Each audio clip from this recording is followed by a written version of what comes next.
BNP ক্ষমতায় আসলে নাকি দুর্নীতির লাগাম টেনে ধরবেন। সাম্প্রতিক সময়ে বলছেন বিএনপির ভারপ্রাপ্ত চেয়ারম্যান তারেক রহমান। তাহলে চলুন তো একটু দেখি ২০০১ সাল থেকে ২০০৬ সাল পর্যন্ত হাওয়া ভবনের যুবরাজ মিস্টার 10% তারেক রহমানের খতিয়ান, তারেক রহমানের দুর্নীতি নিয়ে একটা প্রামাণ্য চিত্র তৈরি হয়। লন্ডনে সপরিবারে রাজকীয় জীবনযাপন, তারেক রহমানের দুর্নীতির উপর আলোচিত প্রামাণ্যচিত্র। লন্ডনে পলাতক সাজাপ্রাপ্ত বিএনপির ভারপ্রাপ্ত চেয়ারম্যান তারেক জিয়ার দুর্নীতির উপর তৈরি এই প্রামাণ্যচিত্র। তার দুর্নীতির উপর আলোচনা দেশে বহু হয়েছে। সাম্প্রতিক সময়ে দুর্নীতি নিয়ে যখন বড় বড় কথা বলা শুরু করেছে তারেক রহমান, তখন দেশবাসী আবার সেই ২০০১ সাল থেকে ২০০৬ সালের হাওয়া ভবনের কারিগরের অতীতের আমলনামা সামনে তুলে ধরছেন।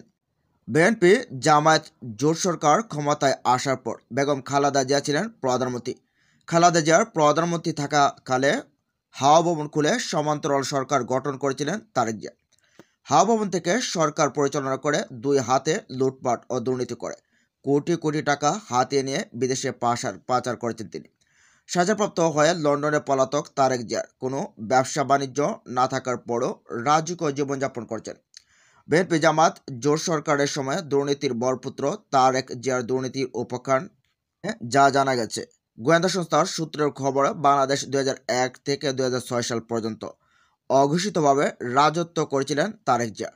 প্রধানমন্ত্রী ছিলেন তার মা বেগম খালেদা জিয়া, কিন্তু হাওয়া ভবন থেকে একটি প্রকল্প সরকার পরিচালনা করতেন তারেক জিয়া।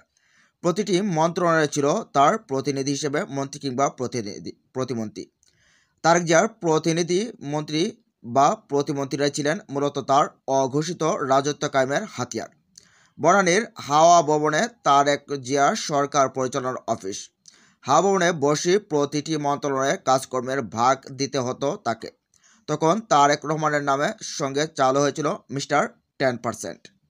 বিএনপি জামাত জোট সরকারের সময়ে হাওয়া ভবন খ্যাত দুর্নীতির বরপুত্র খ্যাতি লাভ করেন তারেক জিয়া। গোয়েন্দা সংস্থার সূত্রে জানা গেছে, এক যুগের বেশি সময় ধরে লন্ডনে পলাতক জীবনযাপন করছেন তিনি, কিন্তু লন্ডনে তার কোনো ব্যবসা বাণিজ্য নেই, অথচ আছেন রাজকীয় হালে। এটা কিভাবে সম্ভব? লন্ডনের মতো ব্যয়বহুল শহরে একজন বেকার মানুষ সপরিবারে রাজকীয় জীবনযাপন করার রহস্য কী?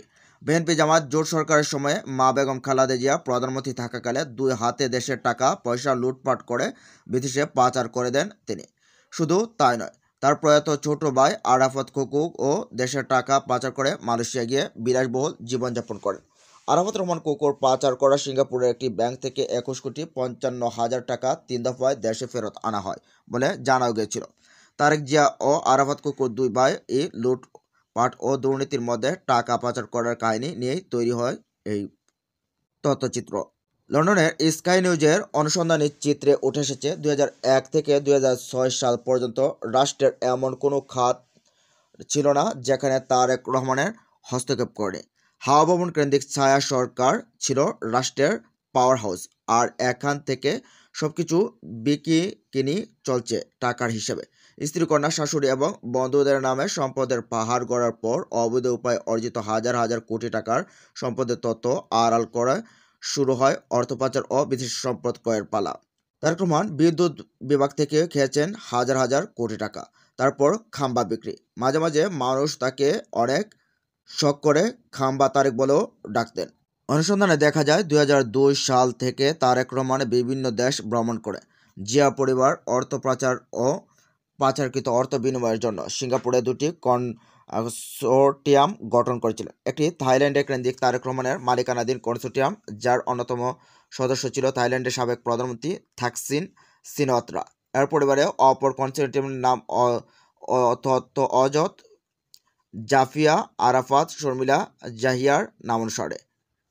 আরাফাত রহমানের কুকুর মালিকানাধীন এই কনসোর্টিয়ামটি ২৪টি কোম্পানির সমন্বয়ে গঠিত হয়েছিল, যার একটি দাউদ ইব্রাহিমের ডি কোম্পানি। এই অর্থপাচার এতটাই সন্দেহজনক ছিল যে যুক্তরাষ্ট্রের কেন্দ্রীয় আন্তর্জাতিক মানি লন্ডারিং পর্যবেক্ষক সংস্থা ও গোয়েন্দা সংস্থার তত্ত্বের ভিত্তিতে তারেক রহমানের যুক্তরাষ্ট্রে প্রবেশে নিষেধাজ্ঞা জারি করে মার্কিন প্রশাসন।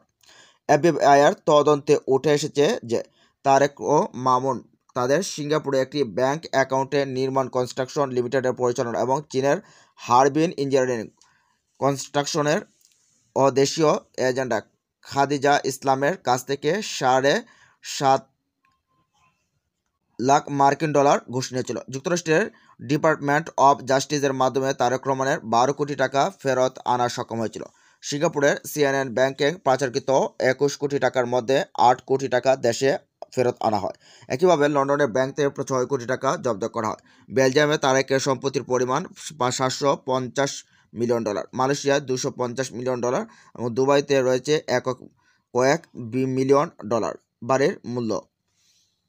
এছাড়া সৌদি আরবে মার্কেটস অন্যান্য সম্পত্তির কিছু বিবরণও পাওয়া যায় প্যারাডাইস পেপারসে সূত্রে জানা যায় তারেক জিয়া 2004 সালে থেকে এবং 5 সালে কেনম্যান আইসল্যান্ড এবং বারমুডায় $2 মিলিয়ন বিনিয়োগ করেন।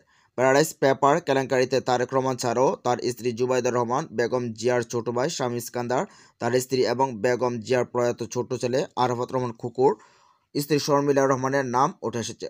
লন্ডনের স্কাই নিউজে অনুসন্ধানে এসব তথ্য বহুল চিত্র উঠে আসার পর তারেক জিয়ার দুর্নীতির উপর প্রমাণচিত্র তৈরি করা হয়। বাংলাদেশের রাজনৈতিক ইতিহাসের অন্যতম কলঙ্কজনক অধ্যায় 21শে আগস্টের গ্রেনেড হামলার মামলাটি। এই মামলাটিতে যাবজ্জীবন কারাদণ্ড হলেও তাকে সর্বোচ্চ শাস্তি মৃত্যুদণ্ডের দাবি জানিয়ে মিছিল ও সমাবেশ করার মতো ঘটনাও ঘটে।